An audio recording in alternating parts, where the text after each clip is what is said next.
kalian sering lihat reka adegan pembunuhan lewat televisi ataupun YouTube, tapi nggak bakal ada yang benar-benar menunjukkan kesadisannya seperti pada film The Untold Story. Film keluaran tahun 93 ini terinspirasi dari pembantaian satu keluarga yang benar-benar terjadi di Makau. Selama film, kalian bakal melihat kisah dari seorang psikopat yang di luar kesannya baik tetapi punya sifat pendendam. Bahkan sampai gini guys, si korban yang udah dibunuh terus dagingnya diolah jadi makanan, dan setelah itu dikasih gratis ke polisi-polisi yang lagi nyari pembunuhnya. Gila nggak tuh guys? Tokoh utama sekaligus antagonis dalam film ini sendiri adalah Wong Chi-hang. Wong ini nantinya bakal dikejar-kejar oleh para polisi yang konyol dan kadang mesum guys. Beberapa di antaranya ada Bull yang suka pakai topi, King Kong dengan poni belah tengahnya, Bo yang tomboy, dan juga Robert yang super genit. Mereka semua dikepalai oleh Officer Lee yang suka bawa wanita ketika kerja, tapi kalau masalah kerjaan dia selalu serius. Sampai di sini kalian bisa dapat gambaran tentang tokoh-tokohnya. Jadi langsung aja kita menuju ke ceritanya.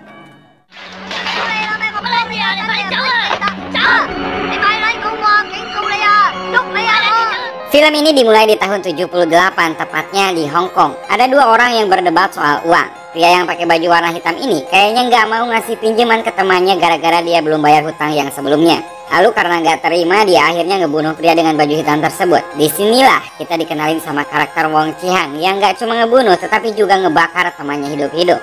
Supaya kejahatannya nggak tercium dan dia bisa bebas, akhirnya Wong memutuskan untuk mulai hidup baru di Makau.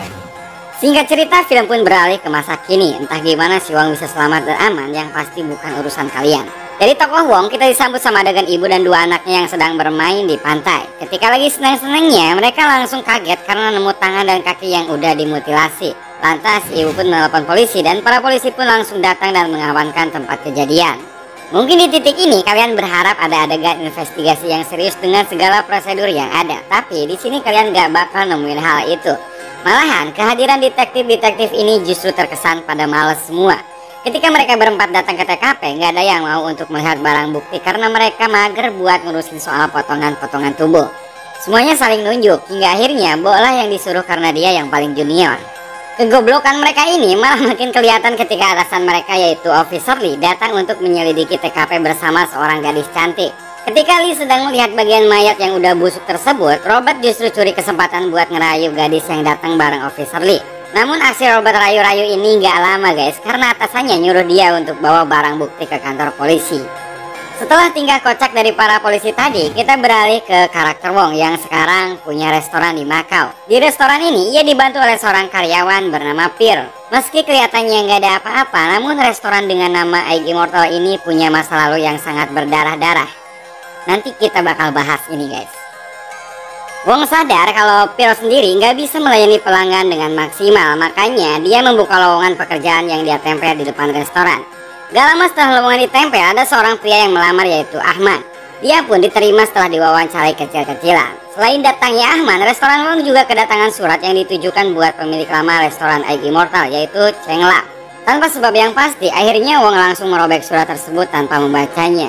Sebenarnya ada apa nih guys? Kita lanjut lagi. Ngomongin soal pemilik, ternyata Wong belum memiliki restoran Egg Immortal ini secara legal. Makanya dia datang ke seorang pengacara untuk mengesahkan kepemilikannya. Namun si pengacara nggak mau karena dalam kasus seperti ini pengesahan harus dihadiri oleh pemilik lama dan pemilik baru. Jadi Wong bilang Cheng Lam nggak bisa hadir karena dia tiba-tiba pergi setelah menjual restorannya. Ya akhirnya si pengacara juga nggak bisa ngapa-ngapain.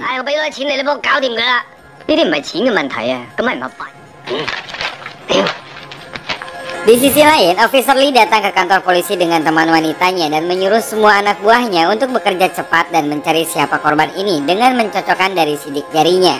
Dan setelah itu, Bo dan King Kong pun pergi untuk mengambil sampel sidik jari dari mayat yang mereka temukan di pantai tadi. Karena baunya yang benar-benar menyengat, mereka pun sampai harus nutup hidung dan juga nutup mata. Bahkan salah satu jarinya ada yang terputus, dan singkat cerita setelah itu mereka pun berhasil menemukan identitas dari mayat tadi. Setiap malam ada kebiasaan Wong bermain mahjong, dan di sini dia jago banget main sampai dapat banyak uang. Tapi ternyata Wong selalu curang saat main, dan kecurangan itu dilihat sama karyawannya yaitu Ahmad. Sampai-sampai Wong memarahi Ahmad karena nggak terima ditegur main curang. Keesokan harinya tiba-tiba ada surat yang datang lagi. Cuma kali ini surat itu datang ke kantor polisi. Pas dibuka sama Robert, surat yang berasal dari Cina itu berisi permintaan seseorang untuk mencari saudaranya. Si pengirim surat itu khawatir karena saudaranya itu Cheng Lam udah nggak pernah ngirim uang lagi ke orang tuanya. Di saat yang bersamaan, Officer Lee datang untuk meninjau kerja anak buahnya. Bo langsung datang dengan bangga ngasih tahu soal identitas sang mayat. Dia merupakan Chang Lai-chun, yaitu ibu mertuanya Cheng Lam. Tapi bukannya dipuji oleh Officer Lee, dia justru dimarahin karena nggak langsung pergi ke rumahnya untuk nyari petunjuk. Tapi intinya surat dan mayat itu tentu punya satu kesamaan, yaitu ada hubungannya dengan Cheng Lam. Di sisi lain, Wong di sini masih kekeh ingin memiliki restoran Cheng Lam. Dia pun kembali ke kantor pengacara dengan bawa kartu identitas Cheng Lam dan istrinya. Dan seperti yang bisa ditebak, si pengacara ini masih aja kekeh gak bisa nolong Wong. Wong yang udah kehabisan akal pun mencoba untuk menyogoknya, tapi semua itu gak berhasil. Dari kantor pengacara, akhirnya Wong pun langsung pulang ke restorannya. Namun tiba-tiba dia dikagetkan dengan pemandangan Ahman yang lagi ngomongin soal kecurangannya sama Pir. Mereka pun sadar ternyata ada Wong dan mereka langsung berpura-pura ngomongin yang lain. Namun kelihatan Wong udah tahu dan si Wong ini makin dendam sama si Ahman. Malam pun tiba dan restoran pun tutup. Ketika si Ahman ini lagi membereskan kasurnya, tiba-tiba si Wong langsung nancepin sumpit ke matanya sampai si Ahman kesakitan dan tersungkur. Ahman gak mau menyerah nih guys, dan langsung meraih kaki Wong dengan erat. Wong dengan dendam yang berapi-api memukul kepala Ahman lebih keras lagi sampai dia mati. Karena tangan Ahman masih tersangkut keras di kakinya, supaya lepas Wong pun akhirnya memutilasi tangan Ahman dengan pisau daging miliknya. Di sini kita bisa lihat kalau Wong adalah seorang psikopat pembunuh berdarah dingin. Wong udah belajar dari pengalaman-pengalaman sebelumnya dalam membunuh orang. Makanya agar jasad Ahman gak ditemukan, ia akhirnya memutuskan untuk diolah dagingnya. Dari isi perut hingga lemak semuanya diolah sama Wong untuk dijadikan daging bakpao di restorannya. Untuk menghilangkan sisa tulangnya, Wong sendiri udah punya solusi, yaitu menggabung tulang Ahman dengan sampah rumah. Keesokan harinya ternyata ada surat lagi yang datang, dan surat itu datang dari Chang Yi yang menanyakan kembali soal Cheng Lam untuk kesekian kalinya. Officer Lee yang baca surat ini jadi makin curiga sama Wong Chi-hang dan akhirnya nyuruh Bo Kong sama Robert buat pergi ke restorannya. Interogasi pun dimulai. Wong yang baru saja nempel poster lowongan kerja langsung ditanya tentang kepemilikan Wong yang masih belum jelas. Meski agak takut, Wong berhasil ngalihin perhatian mereka dengan ngasih bakpao babi panggang secara cuma-cuma. Dan mereka nggak tahu ya kalau ini isinya adalah daging manusia, yaitu si Ahman yang tadi malam dibunuh. Setelah itu ada satu lagi kekhawatiran Wong, yaitu si Pil. Dia curiga Pil ngomong macam-macam soal dirinya ke Bo, meski pada kenyataannya dia nggak ngomong apa-apa. Di hari itu juga malamnya restoran tutup dan Pil berniat untuk bicara ke Wong soal sesuatu. Dia ternyata ingin berhenti kerja untuk merawat ibunya. Awalnya Wong membolehkan, tapi ternyata itu cuma bohong guys. Di sisi lain jiwa psikopatnya justru kembali berulah. Berbeda dengan Ahman yang langsung dihabisi sama Wong, untuk kasus ini dia main-main dulu sebentar dan ngebiarin dia lari-lari lalu diperkosa sampai puas.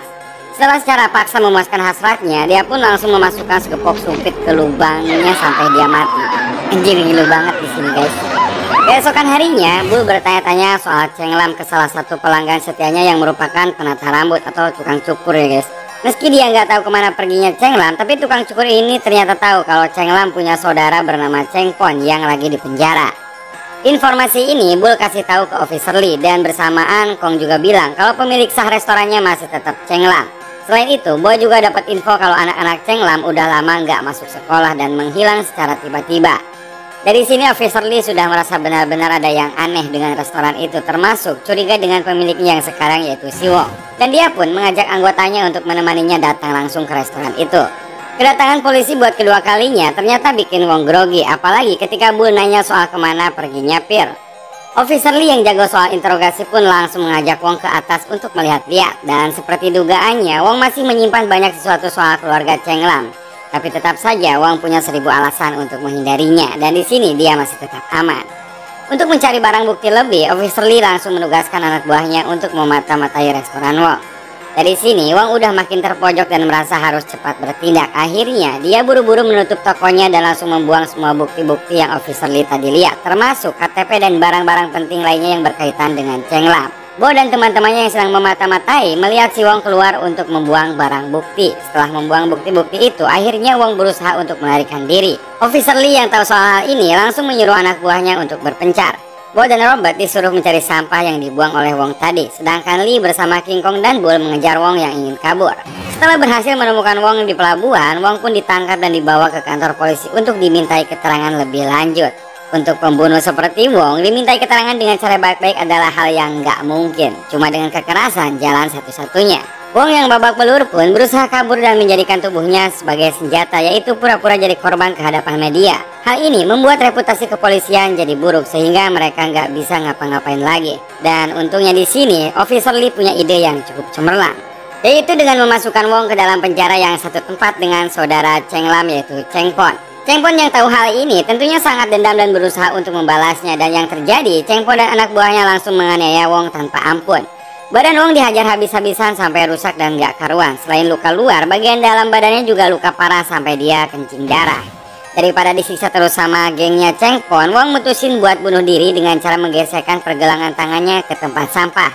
Dan meski kehilangan banyak darah, hampir mati, para dokter pun akhirnya berhasil menyelamatkannya. Mental Wong ternyata bener-bener gak goyah dan kuat banget guys. Bahkan ketika udah babak belur dan dirawat di rumah sakit, dia pun masih sempat menyandera salah satu perawat dengan harapan bisa kabur.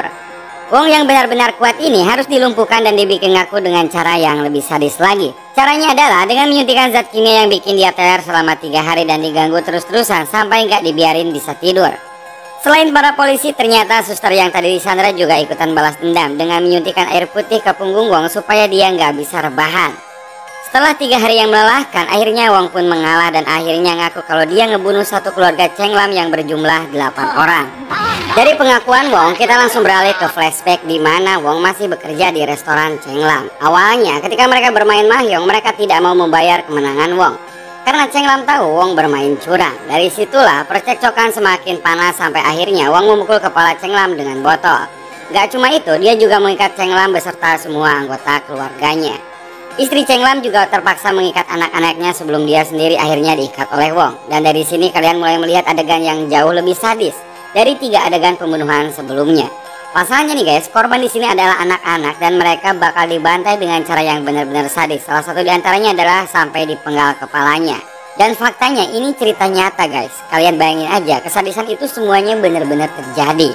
Wong pikir dia udah beres setelah membantai Cheng Lam dan keluarganya, namun ternyata dugaannya salah. Ibu mertua Cheng Lam yaitu Chang Lai Chun justru pingin datang ke rumah Cheng Lam buat menjenguk cucunya yang lagi sakit. Karena ini adalah salah satu pembunuhan pertamanya di Makau, Wong terkesan terburu-buru dalam menyingkirkan mayat korbannya. Alhasil, tangan dan kaki Chan yang ia buang di pelabuhan justru menjadi awal dari nasib buruknya. Nah, ini yang tadi ditemuin di pantai nih guys.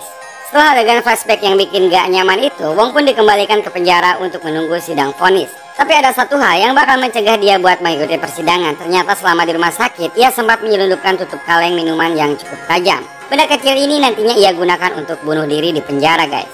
Supaya nggak ketahuan, ia sudah bersiap-siap dengan menyiapkan banyak selimut. Masuk akal sih ya, karena selimut-selimut itu nantinya bakal menahan darah Wong supaya nggak menetes. Dan iya, seperti cerita aslinya, The Untold Story berakhir dengan sang pelaku yang berhasil bunuh diri di dalam penjara. Dan itulah akhir nasib si Wong dan juga cerita The Untold Story ini.